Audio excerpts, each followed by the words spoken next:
Kelly Cadanos, finalmente sabemos quem é o ministro terrivelmente evangélico do Supremo, André Mendonça. Você acha que ele é terrível só por ser evangélico ou tem outra coisa também, não? A gente ainda não sabe se ele é o ministro terrivelmente evangélico no Supremo, né? Porque ainda tem uma etapa importante que é a sabatina no Senado e a aprovação no Senado. E o Senado não está exatamente feliz com o presidente, né? Então... pode jogar contra. Vamos ver, vamos falar sobre isso.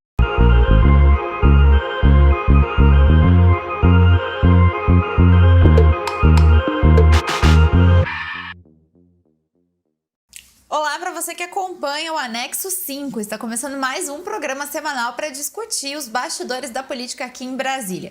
Meu nome é Kelly Cadanos, eu sou do Regra dos Terços e tenho comigo o Rogério Galindo do Plural em Curitiba. Para você que está chegando agora, não esquece de se inscrever no canal, tanto no canal do Regra quanto no canal do Plural, deixar já as suas notificações ativadas, né? Clicar no sininho, ativar a notificação, assim você vai ficar sabendo sempre que a gente estiver por aqui com novidades, né, Galindo? Hoje a gente desvendou um mistério, né? O ministro terrivelmente evangélico do Supremo parece que vai ser o André Mendonça, né? Pois é, mais uma daquelas notícias que o governo solta, que é ali justamente quando a coisa tá pegando fogo, né? Pegando fogo, mas por que assim? O que aconteceu essa semana? Não, tá tranquilo, na verdade tá tranquilo. Mas enfim, bem no mesmo dia que a Folha de São Paulo, né, soltou novidades sobre os chunchos da vacina, o Bolsonaro diz que vai indicar o ministro André Mendonça, futuro, talvez, quem sabe, ministro André Mendonça para o Supremo Tribunal Federal, o que, lógico, né, mudou todo o noticiário do dia, todo mundo passou a falar sobre isso, sobre as repercussões e tal, porque não é pouca coisa, né? Um ministro do Supremo é uma pessoa que pode ficar lá décadas influenciando a política do país. E ter o André Mendonça influenciando por décadas a política do país, Kelly, você consegue imaginar o que isso significa? Pois é, para o governo pode significar coisas boas por aí, né? Lembrando que o presidente Bolsonaro, por exemplo, é alvo de 2 inquéritos no Supremo Tribunal Federal, né?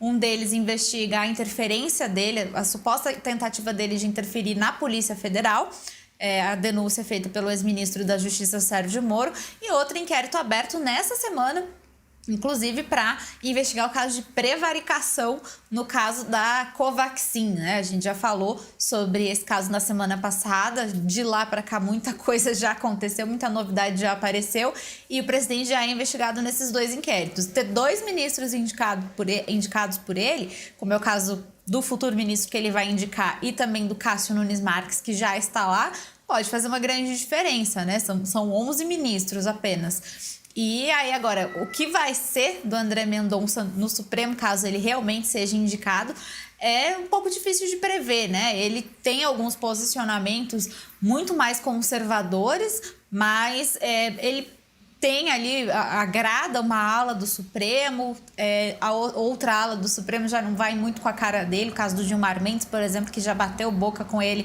em alguns julgamentos, né? Lembrando que o André Mendonça é advogado-geral da União, então ele participa de julgamentos no Supremo Tribunal Federal, faz sustentações orais, né, defendendo posicionamento do governo federal, então vai ser difícil de saber como que ele vai ser recebido no Supremo, mas mais importante que isso é como ele vai ser recebido antes, no Senado, né, Galindo?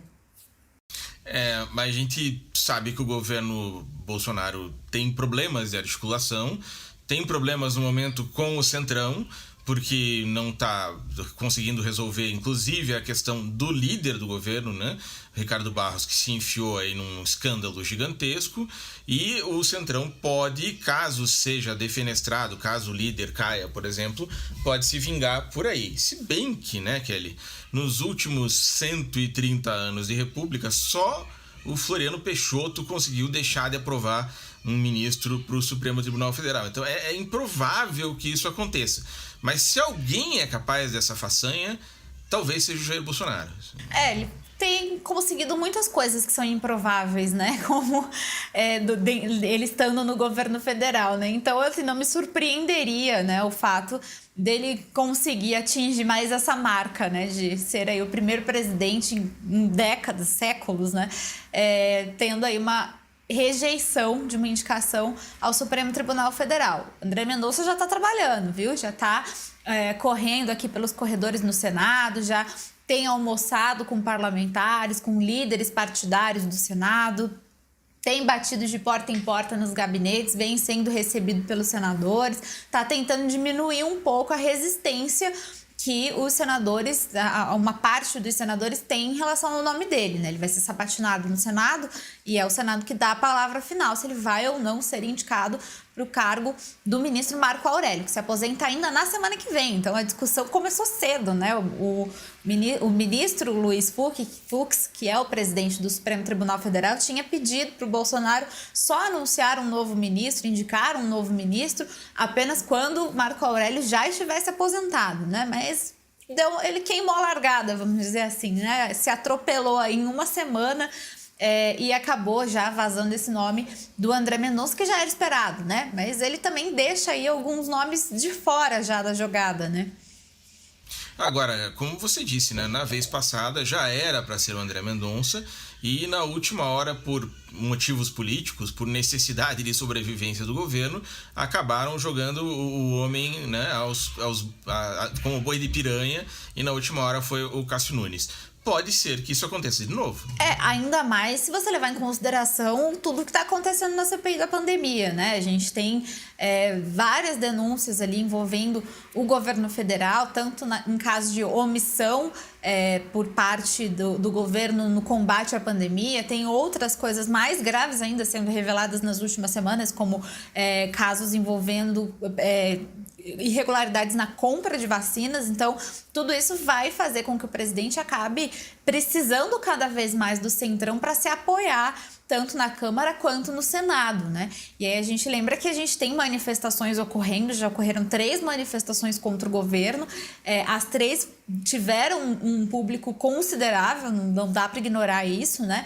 A tendência é que essas manifestações ganhem corpo a partir dessas novas denúncias. A gente já tem outros setores aderindo também a manifestações, não só a esquerda, né? A gente já, por exemplo, MBL e o Vem Pra Rua já estão pensando em marcar manifestações também por conta própria, além dessas manifestações que vêm sido marcadas pela oposição. Então, tudo isso vai pressionar cada vez mais o governo, que vai precisar cada vez mais do Centrão, e o Centrão costuma cobrar caro, né, por isso. Então, nada é garantido até agora, né? Então, ainda mais nesse momento. Então, e como você disse, né, até o PSDB na rua contra o presidente, que é uma coisa curiosa, o Novo dizendo que adere ao impeachment. Então a situação realmente é complicada, e também tem o fator da opinião popular, né? Porque quando o presidente está em alta, ninguém mexe com ele. Mas o Bolsonaro, como mostrou a pesquisa dessa semana, tá com o apoio da família dele e mais alguns ali, né? O apoio da mãe e da Michelle, talvez. E dos filhos, provavelmente. Não sei. Mas realmente, a aprovação do governo tem caído, e isso não é uma pesquisa que mostra, né? Várias pesquisas de vários institutos diferentes que têm saído nas últimas semanas têm mostrado isso. A gente teve pesquisa Datafolha, que já mostrou queda na popularidade do presidente. Teve pesquisa CNT. Então, tem outras pesquisas também IPEC, que também já saiu mostrando popularidade baixa, cada vez mais baixa, do presidente Jair Bolsonaro. E o Centrão é que fica feliz, porque aí a fatura fica mais cara, né? Cada vez mais cara. 48% dizendo que o governo é muito ruim, que o governo é péssimo.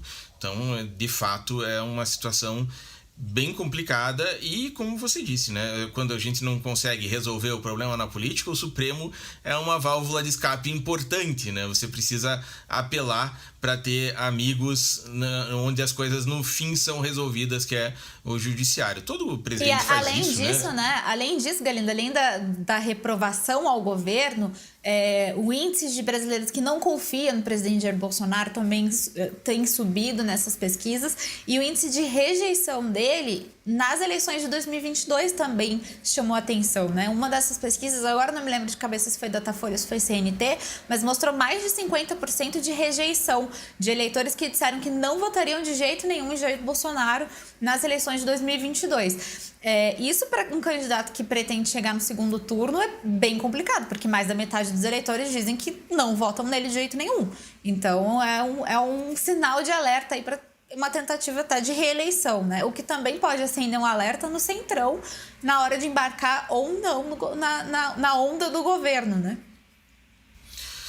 A situação do Bolsonaro, em resumo, vai ficando a cada dia mais grave. Um poço que ele mesmo foi cavando ao longo desse ano e meio de pandemia, né? Foi cada vez mais se enterrando ou deixando a pandemia criar aí um fato gigantesco de mais de 530 mil mortos já.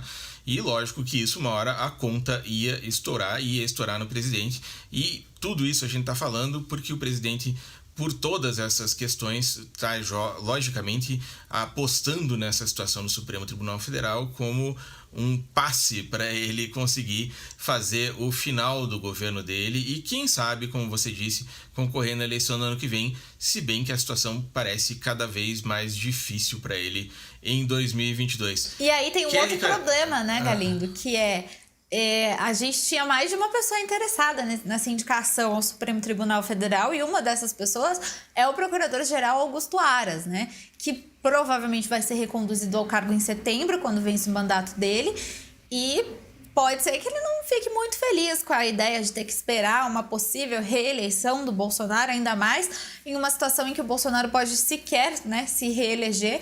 Então, quem sabe o que pode vir aí da PGR também, né?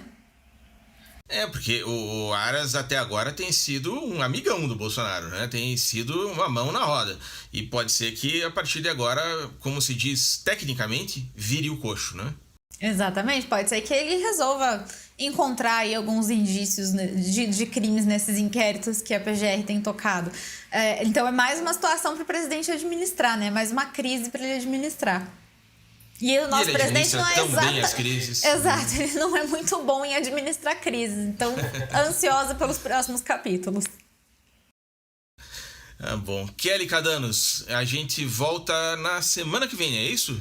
Na próxima quarta-feira, sem margem de erro. Então tá bom. Voltamos na próxima semana. Obrigado a você pela audiência e não esquece de se inscrever e apertar o sininho aí. Exatamente. Comenta também, dá like, pacote completo. Até a próxima. Valeu, tchau, tchau.